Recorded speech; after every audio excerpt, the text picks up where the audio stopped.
जय गुरु जी। संगत जी, वीडियो को लाइक कीजिए, चैनल को सब्सक्राइब कीजिए और बेल आइकन को प्रेस कर दीजिए ताकि आपको लेटेस्ट वीडियोस की जानकारी अच्छे से मिल सके।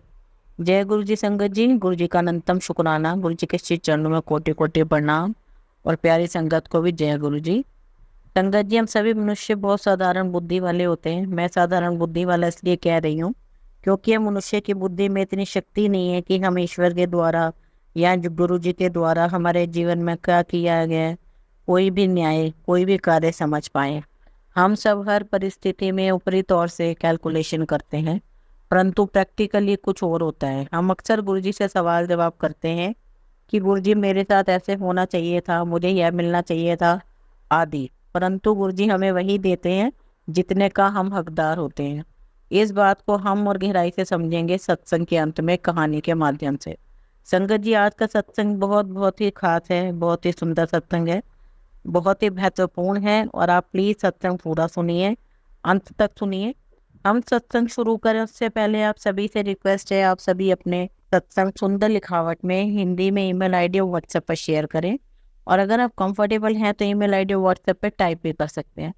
संगत जी, आज का सत्संग हम मनोज ज्योति अंकल का सुनेंगे, जो बहुत ही अद्भुत और खूबसूरत सत्संग है। जय गुरु जी। संगत जी, संगत जी, आपको कलयुग में गुरु को प्राप्त करने के लिए कई जगह भटकना पड़ा होगा, लेकिन मेरी लाइफ में यह सिस्टम बहुत अलग था। मुझे खुद गुरु जी ने ढूंढकर अपना बनाया है। मैं आपको इसके बारे में बताना चाहता हूँ कि मैं 95 में जेटी रोड जलंधर में कंपनी बाग के पास कपड़े की दुकान करता था और साथ में मेरा टेलरिंग का काम भी था। मैं अपनी शॉप पर दोपहर के टाइम पर बैठा हुआ था, तो मैंने देखा कि गाड़ी मेरी दुकान के एक सामने आके रुकी। मैंने देखा कि गाड़ी से एक जेंटलमैन आदमी मेरी दुकान की तरफ आ रहे हैं। उनके चेहरे से लग रहा था कि कोई रूहानी ताकत आ रही है। मेरे दिमाग में बहुत सारे विचार चल रहे थे कि हो ना हो ये गाड़ी चलाने वाला कोई एनआरआई हो सकता है। हालांकि चेहरे से तो रब जैसा दिखाई देता है, एक रूहानी ताकत दिखाई देती है, तो हो सकता है कि अच्छा खासा रईस आदमी हो या हो सकता है कोई जज हो। संगत जी, मैं इसी कंफ्यूजन में लगा हुआ था, इतने में वह आदमी अंदर आए और बोले कि व्हाइट कलर की पैंट का कपड़ा दिखाओ। मैंने अपनी दुकान अंदर जितने भी व्हाइट कलर के कपड़े के थान थे मैंने सब दिखाने शुरू कर दिए। उनमें से एक थान उनको बहुत पसंद आया, उन्होंने उसे टच करके कहा कि इसकी 10 पैंटें बना दो। मैं हैरान होकर सोचने लगा कि 10 पैंट, वो भी व्हाइट कलर की, कोई कैसे ऑर्डर दे सकता है।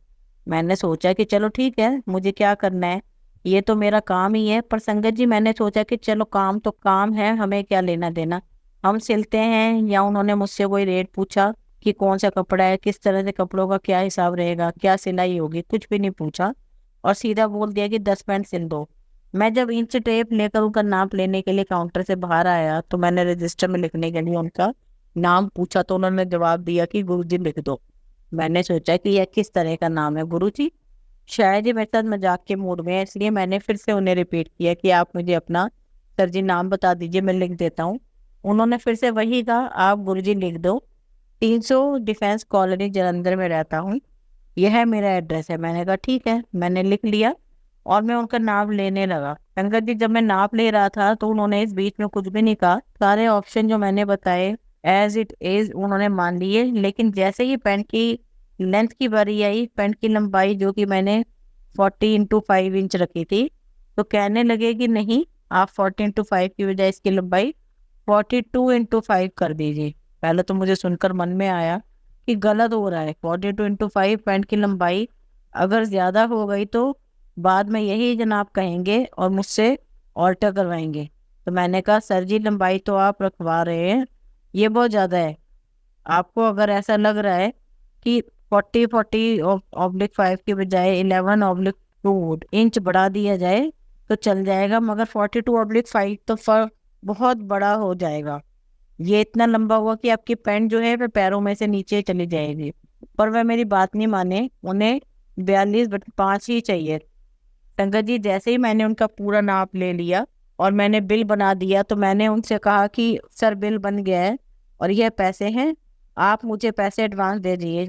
उन्होंने हंस के कहा कि अभी श्री दे देते हैं। उन्होंने अपनी पैंट के पास कुछ इस तरह से हाथ घुमाया, जो मैं देख तो नहीं पाया, पर उन्होंने कुछ इस तरीके से हाथ घुमाया और थोड़ी ही देर में साइड से उन्होंने अपना हाथ निकाला और बोला कि ये 500 उन्होंने मेरे हाथ में रख दिए। इस तरह से कहने लगे कि यह लो पैसे और पैंट बना दो। मैंने कहा जी ये तो 500 ही है, जो कि बहुत कम है, और मेरे बिल तो करीब 12,500 का बना है, तो आप थोड़े और पैसे दे दीजिए। तो वह कहने लगे कि कोई बात नहीं, पैसे भी आपको पूरे मिल जाएंगे, आप जो है यह पैंट बना दे। मैंने कहा ठीक है, बन जाएगी। संगत जी, जिस तरह से मैं उनकी तरफ देख रहा था, मेरी आंखें उनकी तरफ से हटने को तैयार ही नहीं थी। उनके चेहरे की तरफ, उनकी आंखों में एक अजीब सा अट्रैक्शन था, उनके चेहरे पे इतना ग्लो था, और वह मुस्कुरा रहे थे और हंसते हंसते दुकान से निकल गए। दुकान से निकल के सड़क पार करके खुद अपनी गाड़ी ड्राइव करके कंपनी बाग की तरफ से होते हुए मुड़ गए डिफेंस कॉलोनी के लिए। तब मेरे दिमाग में चल रहा था कि यह आदमी बड़ा जेंटल है, बड़ा रईस लग रहा था, परंतु मुझे सिर्फ 500 ही दे के गया, जबकि मेरा बिल 12,500 का बना है। पर मैं सोच रहा था कि पैसे तो बहुत कम है, मैं कैसे पैंट सिलूं। मैंने सोचा कि आदमी तो काफी रईस लग रहा है, पर मुझे ये 500 दे के गया है, मैं इनकी पैंट नहीं बनाऊंगा। और मैंने अपने मन को चेंज कर दिया और अपने कामों में लग गया। हाँ, दुकान से जाते वक्त उन्होंने मुझसे ये जरूर पूछा था कि आप पैंट कब तक बना दोगे। तो मैंने कहा था कि यही कोई हफ्ते 10 दिन के बाद आप ले जाना, क्योंकि उन्होंने जब मेरे हाथ में 500 रखे तो मैंने उन्हें झूठ बोल दिया कि हाँ कोई बात नहीं, आपको पैंट मिल जाएगी, और वो चले गए। अब संगत जी, 10 दिन बाद स्कूटर पर 2 आदमी मेरी दुकान पर आए। उन्होंने दरवाजा खोला और अंदर आ गए और कहने लगे कि मनोज आपका नाम है। मैंने कहा हाँ। हाँ जी, मेरा ही नाम है। और मैं काउंटर से बाहर की तरफ था, पैर से लेके सिर तक वो मुझे देखने लगे और कहने लगे, आपकी जो भी आपके जो कर्म है वह बहुत ऊपर के हैं, आपने बस कुछ ऐसे अच्छे कर्म किए हैं कि जो अब आपका सारा सिस्टम है वह बहुत बढ़िया हो जाएगा। आप बहुत माने हुए व्यक्ति हैं और आप मान के चलिए कि आप तर जाएंगे। मैं बड़ा हैरान हुआ कि ये आदमी मेरी दुकान में आए हैं, ये क्या बात करने लगे। मुझे उनकी बातें समझ में नहीं आ रही थी। इतने में उन्होंने कहा कि पैंट सिल गई है, तो मैं सोच में पड़ गया कि किन पैंटों के बारे में पूछ रहे हैं। उन्होंने कहा हमारे गुरुजी आए थे, 10 पैंट सिलने को दे गए थे। मुझे कोई करीब 10 मिनट लग गए होंगे ये याद करने में कि किस पैंटों के बारे में बात कर रहे हैं। मुझे याद आ गया कि एक जेंटलमैन आए थे जिन्होंने 10 पैंट मुझे सिलने को दी थी और मुझे 500 रुपये ही दे के गए थे। ये बात मेरे दिमाग में घर कर रही थी, क्योंकि मुझे तो सिर्फ 500 ही दे के गए थे। मुझे मेरा तो बिल 12,500 का था। इतना सुनते ही वो कहने लगे कि अरे आप क्या बात कर रहे हो, वो 500 वो ऐसे वैसे पैसे नहीं थे, वो तो ऊपर से आया हुआ है, वो तो सच का नोट था। अगर वह आपके पास है तो आप समझ लीजिए अब आप पैसों के बारे में कभी जिंदगी में आपको सोचना ही नहीं पड़ेगा। वह कहने लगे कि ब्लेसिंग्स के पैसे थे, आपने अगर अपने पास रखे हैं तो बस आपके बारे न्यारे हो ही जाएंगे। मैंने कहा कि मुझे तो कुछ पता नहीं है, हो सकता है खर्च का पैसा उठाऊं, हो सकता, मुझे नहीं लगता संगत जी। मैं अपनी तरफ से उनको इग्नोर करने लगी। मैंने कहा कि मुझे नहीं पता, आप मुझे पैसे देंगे तो मैं आपकी पैंटें बनाऊंगा। अब वो दोनों सज्जन बोलने लगे कि आप किस तरह की बातें कर रहे हैं, पैसे पैसों की बातें कर रहे हैं, आप तो बस पैंट बनाइए, पैसे की बातें मत करो। हमारे जो गुरुजी हैं वह पैसे की बातें नहीं करते, वो खुद आपकी दुकान में चल के आए हैं, तो आप ये मान लीजिए कि आपका तो वैसे ही कल्याण हो गया है। हमारे गुरुजी तो कभी किसी के पास जाते ही नहीं है। तो मैंने कहा ठीक है, आप अपनी पैंट ले जाइएगा, हफ्ते 10 दिन में मैं उन्हें इग्नोर करने के लिए अपनी पैंट ले जाऊंगा। हफ्ते 10 दिन से मैं उन्हें इग्नोर करने के तौर पर बोलने लगा, तो वो मेरी बात सुनकर चले गए। अब 10 दिन बाद फिर कोई 2 और आदमी आ गए, पहले कोई 2 और आए थे, अब 2 कोई और आदमी आ गया। उन्होंने आते ही कहा कि हाँ जी भाई पैंट बन गई। मैंने कहा कि पैंट कैसे बन जाएगी, मुझे पहले ही 500 वो जेंटलमैन आदमी दे गए थे। उन्होंने 500 दिए हैं। पहले 2 आदमी आए, वो भी मुझे कुछ दे के नहीं गए। अगर आप पैसे लेके आए हैं तो लाइए मुझे दे दीजिए, मैं पैंट बना दूंगा। आप बार बार चक्कर क्यों लगा रहे हो। तो मुझे इस तरह की बातें करी, तो मुझसे कहने लगी कि पता नहीं आप इस तरह की बातें कर रहे हैं, बार बार आप पैसे पैसों का जिक्र कर रहे हैं। हमारे गुरुजी के लिए ये जो पैसे हैं ना, ये खास मायने नहीं रखते, ये 12,500 कोई मायने नहीं रखता। गुरुजी भी आपको ये पैसे दे सकते हैं और हम भी आपको ये पैसे दे सकते हैं, लेकिन आप ये जानते नहीं कि आप किस प्रकार की हस्ती के साथ डील कर रहे हैं। वैसे तो हम ये 12,500 खुद भी दे सकते हैं, लेकिन हमें खुद को ऊपर से ऑर्डर नहीं है कि हम ये आपको पैसों में दें। कि सोच में पड़ गया कि किस प्रकार के आदमी मेरे पास आने लगे हैं। पहले 2 आए, फिर 2 आ गए, मैं पूरी तरह से कंफ्यूज हो गई। अब वो कहने लगे कि शायद आपको पता नहीं है कि डिफेंस कॉलोनी में बैठे हुए वह अपनी संगत के बीच में बार बार अपना नाम लेते हैं कि मनोज आ गया, वह कितना आपको याद करते हैं, आपको पता ही नहीं है। वो कहने लगे कि आप कभी ना कभी उनके पास जाया करो, वे आपको बहुत याद करते हैं, अब मैं बाहर दुकानदार आदमी में सोचने लगा कि शायद अब ये मेरे को बेवकूफ़ बना रहे हैं, मुझे ये लोग क्यों इस प्रकार से परेशान कर रहे हैं, क्यों कंफ्यूज कर रहे हैं। अब मैंने उन्हें जवाब देना शुरू कर दिया। मैंने कहा कि आप किस प्रकार से बातें कर रहे हैं, वह कभी ना कभी शिव जी के रूप में दर्शन देते हैं तो कभी गुरु जी की नानक के रूप में दर्शन देते हैं, तो अगर ऐसी ही बात है तो वो मेरे पैसे क्यों नहीं दे रहे, इतने में पैसे आकर उनके लिए कोई मायने नहीं रखते हैं, तो वो दें क्यों नहीं देते। लेकिन मैं तो गरीब आदमी हूँ, मेरे लिए तो यह पैसा बहुत इंपॉर्टेंट है।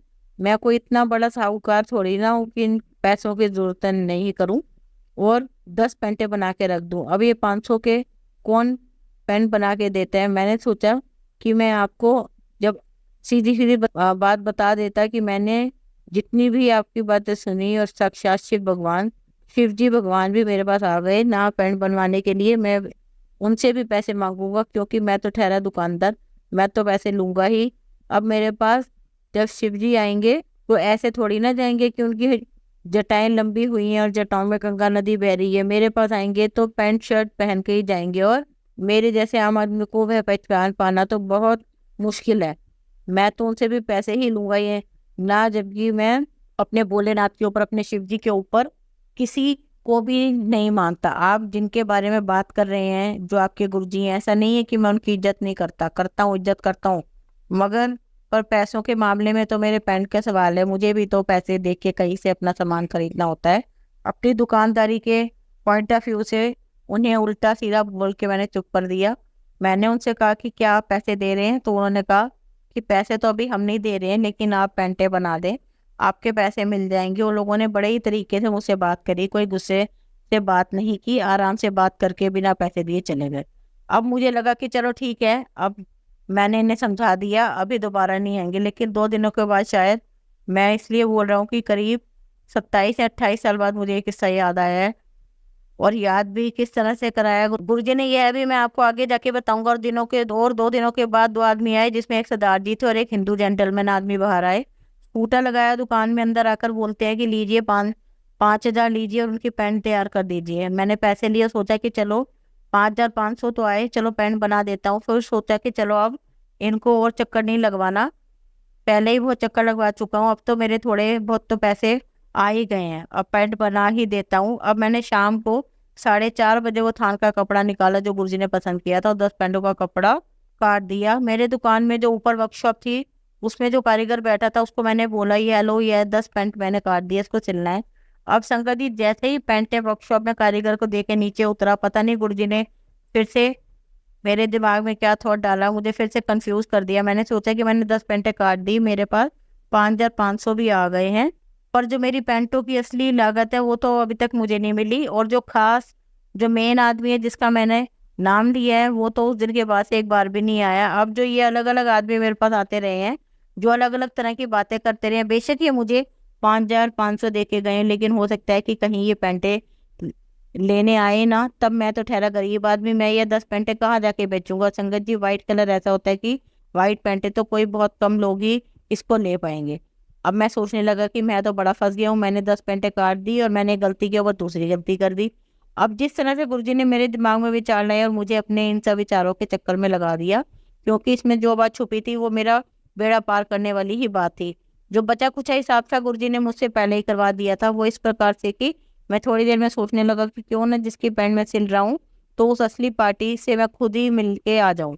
मुझे याद आया कि जो मेन आदमी था वह अपने एड्रेस दे के गया है, 300 डिफेंस कॉलोनी जलंधर में रहता हूँ और गुरुजी मेरा नाम है। अब मैंने सोचा कि ऐसा तो कैसे चलेगा कि मैं भी ना जाऊं और वह भी ना आए। मैंने वहां जाने का प्लान बना लिया, कहीं ऐसा ना हो कि पेंटे मेरी ऐसी रह जाएं और हम दोनों में से कोई भी आना ना जाना ना करे, ऐसे तो मैं फंस जाऊंगा संगत जी। अब मैंने शॉप को बाहर से लॉक किया और स्कूटर उठाकर 300 डिफेंस कॉलोनी चला गया। संगत जी जैसे ही मैं वहां पहुंचा मैंने देखा कि कॉर्नर वाली जो कोठी है वहाँ बड़ी बड़ी गाड़ियां खड़ी हुई है, काफी अच्छी अच्छी गाड़ियां, नीले रंग की बत्तियां, लाल रंग की बत्तियों वाली गाड़ी। ऐसा लग रहा था कि रसूखदार लोग यहाँ आए हुए, और मैं देख के समझ गया कि ये तो जरूर कोई बड़ा रईस आदमी होगा।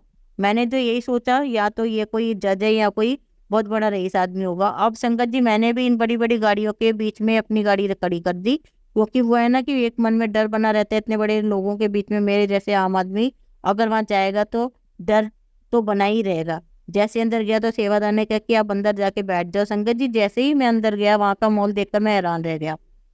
इतना अच्छा माहौल, इतना सुंदर माहौल, पिन ड्रॉप साइलेंस, कोई शोर नहीं, एकदम शांत वातावरण। और वहाँ गुरबानी चल रही थी और अंदर रेड कारपेट बिछा हुआ था। संगत जी, बैठने की बारी आई तो मुझे थोड़ी हिचकिचाहट हुई। मैंने देखा कि बड़े बड़े रसूखदार लोग आए हुए हैं, काफी सारे रईस लोग आए हैं, लाल बत्ती नीली बत्ती वाले लोग आए हैं, ऑफिसर लोग आए हैं। तो मेरे जैसा आदमी अगर वहां बैठेगा इसके बीच में अच्छा नहीं लगेगा। फिर भी मैं हिचकिचाते उनके बीच में बैठ गया। इतने में एक सरदार जी, जो शायद मुझे जानते थे, संगत जी वैसे दुकानदार को तो सभी जानते हैं, लेकिन दुकानदार कभी कभी किसी को भूल जाता है, इतना पहचान नहीं पाता। वह सड़क सड़क का मेरे पास आए और बोलेगी, और ज्योति तू किथे है? मैंने सोचा, मैंने पीछे मुड़ के देखा, मुझे लगा कि हाँ ये मुझे जानते तो हैं। मैं वैसे भी कुछ नहीं बोला, क्योंकि मुझे लगा कि पूरा शांत माहौल है और अगर मैं कुछ बोलूं तो कोई ऑब्जेक्शन ना ले ले।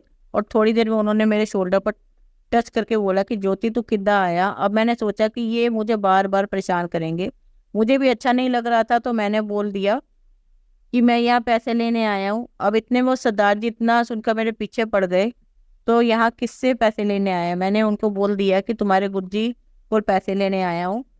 अब इतनी बात सुनकर वह मेरे से रिएक्ट करने लगा जैसे मैंने बहुत बड़ी गलती कर दी हो, और वह ऐसे बोला कि गुरुजी, और गुरुजी से पैसे मांगने आया तू?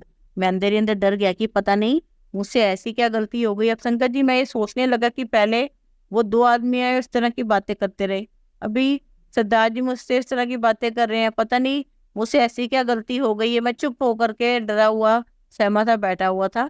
पर इतने में मैंने देखा कि जहाँ गुरुजी अंदर बैठे हुए थे, वहां से एक आदमी निकला, अंदर से आवाज आई। गुरुजी ने कहा कि मनोज आ गया। इतने में कोई अंदर आकर बोल आया कि हाँ मनोज आ गया, और उन्हीं में से एक सज्जन किचन में आ गए और कहा, ये चाय लेके आया, और मुझे देने लगे और कहने लगा कि चाय प्रसाद दीजिए। मुझे लगा कि इतने सारे लोगों में तो सबसे बाद में मैं आया हूँ, ये मुझे चाय प्रसाद कैसे दे रहे हैं? तो मैंने कहा नहीं, ये मेरे लिए नहीं होगी, मैं तो सबसे आखिरी में आया हूँ। तो वो कहने लगे कि नहीं है, गुरुजी ने आपके लिए भेजी है। मैंने बोला ये कैसे हो सकता है, ये चाय मेरे लिए? ये बेशक उन्होंने मेरा नाम मनोज दे के पुकारा हो, कोई और मनोज भी हो सकता है, कोई उसके लिए चाय, मुझे भला ये क्यों चाय पिलाएंगे? लेकिन उन्होंने मुझे कहा कि नहीं, गुरुजी ने आपके लिए चाय भेजी है। तो उनके दोबारा ऐसा कहने पर मैंने चाय ले ली और चाय पी ली। संगत जी, जैसे ही मैंने चाय पी ली, लगा कि ये तो चाय का स्वाद ठीक है, वैसा ही है जैसी मेरी वाइफ मीरा के हाथ की चाय बनती है। उस चाय का सेम टेस्ट वैसा ही था जैसे मेरे घर पर बनती है। अदरक वाली चाय थी, मसालेदार कड़क चाय जैसी मुझे पसंद थी, और ठंड का समय था तो मुझे चाय अच्छी लग रही थी। तो मैंने सोचा कि चलो भला आदमी है, मुझे चाय तो पिलाई। शंकर जी, 6:30 बज गए थे। मैंने सोचा कि पहले तो 20 आदमी बैठे हुए हैं, मेरा नंबर कब आएगा, दुकानदारी का भी टाइम है। परंतु शंकर जी, गुरबानी चल रही थी, वहां खुशबू इतनी अच्छी आ रही थी कि वह माहौल पर गुरबानी सुनते हुए मुझे मन ही मन लग रहा था कि मैं वहां से जाऊं ही नहीं। पैसे की बात तो थी ही नहीं संगत जी, लेकिन दूसरी तरफ से मुझे अच्छा भी लग रहा था कि मैं यहाँ से ना जाऊं। अभी ये सारी बातें मेरे दिमाग में चल ही रही थी कि अंदर से आवाज आई कि मनोज को भेज दो।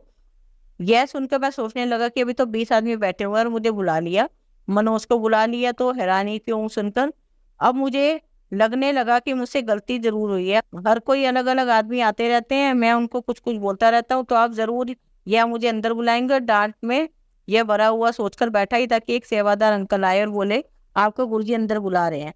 मैं वहां दीवार के पास खड़ा होकर देख रहा था कि रेड कारपेट बिछा हुआ है, गुरुजी लेटे हुए हैं जैसे विष्णु भगवान लेटे रहते हैं। उनके पैरों के पास एक अंकल बैठे हैं, ऑफिसर अंकल बैठे हैं, उनके पैर दबा रहे हैं। इतने में गुरुजी उन्हें कहते हैं कि चल तू बाहर जा, मुझे अंदर आने को बोल देते हैं।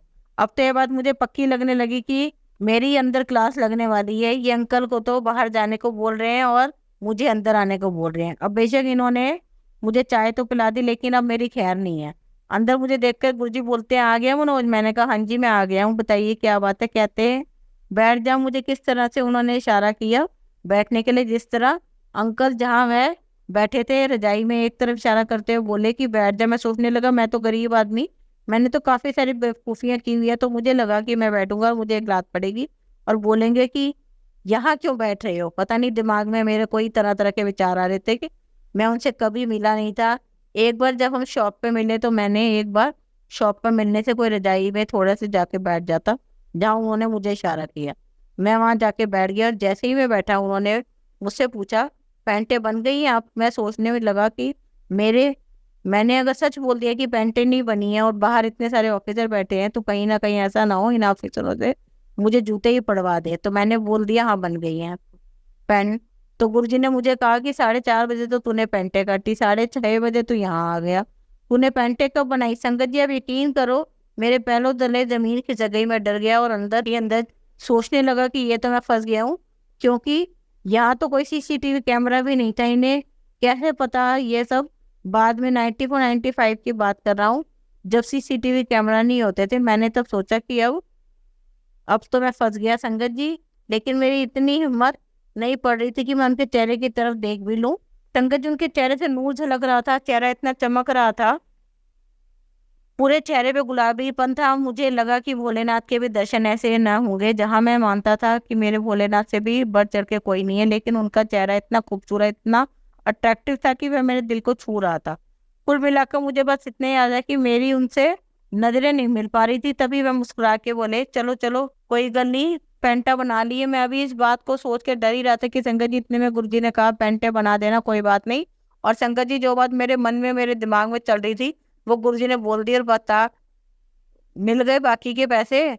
अभी संगत जी दिमाग से पहली बात निकली ही नहीं थी कि गुरुजी ने दूसरी बात भी बोल दी, पर मैंने मन में सोचा कि चलो मेरे मतलब की बात बोल दी है। मैंने डर के घबरा कर उनसे वह बात कह रही कि गुरुजी मुझे अभी पूरे पैसे नहीं मिले। गुरुजी ने कहा कि तू पैसों की चिंता मत कर, तू पेंटे बना दे, तुझे मिल जाएंगे।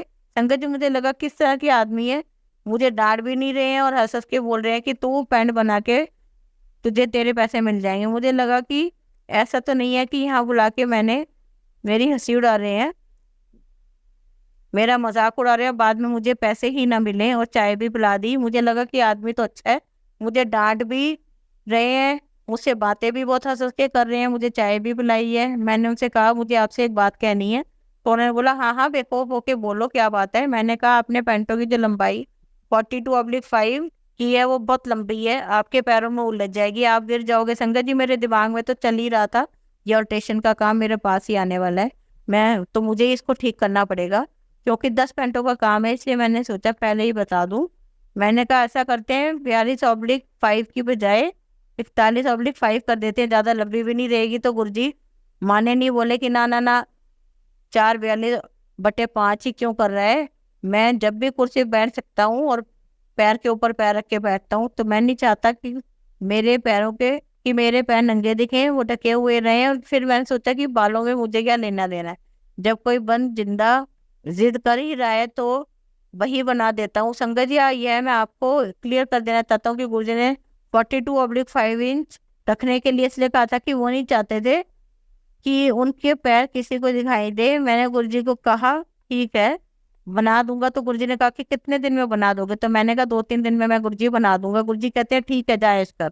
संगत जी मेरे से बहुत बातें की, मैं वहां से फिर चला गया, अपनी शॉप पर आ गया। जब मैं शॉप पे आया तो एक सरदार जी आए, बोले ज्योति जी मैं 2 दिन पहले आया था, आपकी शटर लगी हुई थी शॉप की, आप यहाँ चले गए। तो मैंने उनसे कहा कि मैं एक ढाबे के पास गया था जो डिफेंस कॉलोनी में रहते हैं, उनकी पैंट सिलनी थी, इतनी दुकान बंद थी। उन्हें बस सुना, बोलने लग गए कि अरे तू तो समझ तर गया है, तेरा तो कल्याण हो गया है, तो बड़ी महान हस्ती है। तेरे जैसे सेवादार लोग बोलते हैं कि वैसे भी वही भाषा है। वो सरदार अंकल बोलने लगे, मैं सोच रहा था मैंने उनसे पीछा छुड़ाऊं, ये हर बात में जानते हैं, उन्हीं के बारे में बोलते हैं, पर मैं जो राज्य वो शिव जी के ऊपर किसी को मानते ही नहीं है, और मैंने किसी भी प्रकार का कोई गुरु नहीं बना रखा था। और संगत जी मेरी लाइफ में जितने भी इंसिडेंट्स होते रहे, चाहे मैं वो दुकान के हो या किसी और के, मैं अपनी वाइफ मीरा के साथ शेयर करता रहता हूँ, और ये जितने भी इंसिडेंट्स हुए थे मैंने मीरा से शेयर किए। चलो कोई नहीं संगत जी, वैसे डरा हुआ था मैं, पर 2 दिन के बाद वह लोग आए दुकान पर, मैंने उनका काम कर दिया था, वे मुझे पैसे देकर चले गए। संगत जी जो 2-3 दिन के बाद उनके पेंट वापस की मैंने, तो पता मैंने सोचा कि चलो ये काम खत्म हुआ, ये रो रो का चक्कर अब खत्म हुआ। संगत जी मैंने जैसे ही पेंटें दी, उनमें से एक सज्जन ने मुझसे कहा कि मनोज जी मुझे यह तो नहीं पता कि आपकी लाइफ में आगे क्या होने वाला है, लेकिन मैं जानता हूँ गुरुजी कहीं किसी के पास जाते नहीं है, अगर वो आपके पास आया तो आपका बहुत बड़ा कल्याण इसमें छुपा होगा। हम यह सोच सोच के हैरान रह जाते हैं कि एक आम आदमी को, एक मामूली से आदमी को कई कई बार आवाज लगा के कैसे बुलाते रहते हैं। संगत जी जाते जाते वह सज्जन बोल करके गए कि इतना भी ही कहूंगा कि आपको अपने जीवन में कभी भी सामान्य मिले, आप गुरुजी से मिलते रहना, तब तुम्हें पता चलेगा कि आप कितने ब्लेस्ड रहे। और हो सकता है गुरुजी ने जितना ब्लेस किया है, मैंने भी उनकी बात सुन करके ही हाँ किया है। मैं चला जाऊंगा जब भी मुझे टाइम मिलेगा, मैं जाऊंगा संगत जी। जब वो वहां से चले गए, मैं अपनी दिनचर्या में अपने काम में बिजी हो गया। संगत जी, गुरु जी के आशीर्वाद से मुझे छोटा बेटा हुआ, मेरा एक बेटा पहले से और एक बेटी है। मैं तो बहुत खुश हो गया था। गुरु जी के आशीर्वाद से मुझे अच्छा खासा बड़ा मकान हो गया। आप ये जानकर हैरान जाएंगे संगत जी, मैं 30 अच्छी ब्रांड के साथ डील कर रहा था। गुरु जी का भरपूर आशीर्वाद मुझे उस दुकान में मिल रहा था। मेरे कपड़े का काम, मेरी टेलरिंग का काम इस प्रकार से चलने लग गया कि मैं लाखों में खेलने लगा संगत जी। मुझे यह नहीं पता कि यह किसकी कृपा गुरु जी की है। मैं तो समझ रहा था कि बस मेरा काम चल रहा है और बढ़िया चल रहा है। संगत जी, हम आपको काम में व्यस्त होते चलेंगे। और गुरु जी ने मुझे कभी कभी मेरी वाइफ को शॉट दिया, सारी मेमोरीज जो हैं फ्लैश आउट हो गई। हमें कभी याद भी नहीं रहा कि ऐसे कोई गुरु जी आए थे, वो पेंटें सिलवा रही थी और हमने सिल करके दी थी। हम तो यह मान के चल रहे थे कि बस हमारा काम बनता जा रहा है। संगत जी, गुरु जी की अपनी एक जीत थी मुझे वहां बुलाने की, और गुरु जी की पूरी पूरी ब्लेसिंग मिलनी थी। गुरु जी मुझे बहुत ब्लेस करते रहना चाहते हैं, इसलिए मैं ना चाह कर भी गुरु जी के पास पहुंच गया। संगत जी, मुझे लगा कि कभी कोई गुरु भी किसी चेले पर इतना मेहरबान हो सकता है। हम तो इनके पैरों के धूल के बराबर भी नहीं है। गुरु जी ने मुझे इतना ब्लेस किया है जिनको मैं शब्दों में नहीं बता सकता। उन्होंने मुझे पास बुलाया, चाय प्रसाद दी, मुझे ब्लेस किया, और आज मैं यहाँ भी हूँ, बहुत खुश हूँ, संपन्न हूँ, और गुरु जी के आशीर्वाद से मेरे साथ है। आज मैं अपने सत्संग को यहीं विराम देता हूँ। आगे भी सत्संग है जो मैं जल्दी से आपको सुनाऊंगा। जय गुरु जी, शुक्राना गुरु जी। संगत जी, हमेशा की तरह हम अपने सत्संग का अंत एक बहुत ही सुंदर कहानी से करेंगे। एक बार दो आदमी एक मंदिर के पास बैठे गपशप कर रहे थे। वहां अंधेरा छा रहा था और बादल मंडरा रहे थे। थोड़ी देर में वहां पे एक आदमी आया और वह भी उन दोनों के साथ बैठकर गपशप करने लगा। कुछ देर के बाद वह आदमी बोला, मुझे बहुत भूख लग रही है। तो उन दोनों को भी भूख लगने लगी। तो पहला आदमी बोला, मेरे पास 3 रोटी है। दूसरा आदमी, मेरे पास 5 रोटी है, हम तीनों मिल करके खा लेते हैं। अब इसके बाद सवाल आया कि 8 रोटियां टोटल मिला करके 8 रोटियां हो गई, और उन 8 रोटियों को 3 आदमियों को कैसे बांटा जाए। तो पहले आदमी ने राय दी कि ऐसा करते हैं कि हर रोटी के 3 टुकड़े करते हैं और तीनों में आधे टुकड़ा बराबर बांट देंगे, अर्थात 8 रोटी के 24 टुकड़े हो जाएंगे। हम तीनों में आधे टुकड़े बराबर बट जाएंगे। तीनों को उसकी राय अच्छी लगी और 8 रोटी 24 टुकड़े करके हर एक ने 8 रोटी के टुकड़े खाकर भूख शांति की, और फिर बारिश के कारण मंदिर के प्रांगण में ही सो गए। सुबह उठने पर तीसरे आदमी ने उनके उपचार के लिए दोनों को धन्यवाद दिया और बहुत प्रेम से 8 रोटियों के टुकड़ों के बदले में दोनों को भाग के स्वरूप 8 सोने की गिन्नी देकर अपने घर चल दिया और चला गया। उसके जाने के बाद दूसरे आदमी ने पहले आदमी से कहा कि हम दोनों 4-4 गिन्नी बांट लेते हैं। परंतु पहला आदमी बोला, नहीं, मेरी तो सिर्फ 3 ही बेटियां थी और तुम्हारी 5 बेटियां थी, अतः मैं 3 गिन्नियां दूंगा और तुम 5 गिन्नी रखो। इस बात पर दोनों में बहस होने लगी। इसके बाद वे दोनों समाधान के लिए मंदिर के पुजारी के पास गए, उन्हें समस्या बताई तथा समाधान के लिए प्रार्थना भी की। अब पुजारी जी असमझ में पड़ गए। दोनों के आदमी एक दूसरे को ज्यादा से ज्यादा गिन्नियां देने के लिए लड़ रहे थे। पुजारी ने कहा, तुम लोग ये 8 गिन्नियां मेरे पास छोड़ जाओ, मुझे बेचने का समय दो, मैं कल सवेरे जवाब दे जाऊंगा। पुजारी को दिल में वैसे तो दूसरे आदमी की बात ठीक लग रही थी, पर वह और गहराई से सोचते सोचते गहरी नदी में सो गया। कुछ देर बाद उसके सपने में भगवान प्रकट हुए। तो पुजारी ने सब बातें बताई और मार्गदर्शन कराया और बताया कि मेरे ख्याल में एक को 3 और एक को 5 गिन्नी बंटवारे में मिलनी चाहिए। भगवान मुस्कुराकर बोले, नहीं, पहले आदमी को 1 गिन्नी मिलनी चाहिए, दूसरे आदमी को 7 गिन्नी। भगवान की बात सुनकर पुजारी अचंभित हो गया और अचरज में बोला, प्रभु ऐसे कैसे। भगवान फिर मुस्कुराए और बोले, इसमें कोई शक नहीं कि पहले आदमी ने अपनी 3 बेटियों के 9 टुकड़े किए, 3 रोटियों के 9 टुकड़े किए, परंतु उन 9 में से उसने सिर्फ 1 टुकड़ा ही काटा और 8 टुकड़े में से उसने सिर्फ 1 ही टुकड़ा काटा और 8 टुकड़े स्वयं खाया था। तो उसका त्याग सिर्फ 1 रोटी के टुकड़े के बराबर था, इसलिए वह सिर्फ 1 गिन्नी का ही हकदार है। दूसरे आदमी ने 5 रोटी के 15 टुकड़े किए, जिनमें से 8 टुकड़े उसने स्वयं खाए और 7 टुकड़े उसने बांट दिए, इसलिए न्याय अनुसार 7 गिन्नी का हकदार दूसरा आदमी है। यही मेरा है। संगत जी, इस कहानी का सार यह है कि हमारी वस्तु स्थिति को देखने की, समझने की दृष्टि और ईश्वर का दृष्टिकोण एकदम भिन्न है। हम ईश्वरी न्याय लीला को जानने में समर्थ नहीं है, हम अज्ञानी हैं। हम अपने त्याग का गुणगान करते रहते हैं, परंतु ईश्वर हमारे त्याग की तुलना हमारे सामर्थ्य और यथोचित निर्णय करते हैं, हमारे कर्म के हिसाब से निर्णय करते हैं। इसलिए मनुष्य हमेशा ऊपरी तौर से ही सोच पाता है, हमारी इतनी बुद्धि ही नहीं होती कि हम सही निर्णय ले सके। जय गुरु जी, शुक्राना गुरु जी। संगत जी, अगर आपको आज का सत्संग अच्छा लगा हो तो आप इस सत्संग को और संगत के साथ जरूर साझा करें, जिससे वो भी महाराज का दिव्य आशीर्वाद प्राप्त कर सके। जय गुरु जी, शुक्राना गुरु जी।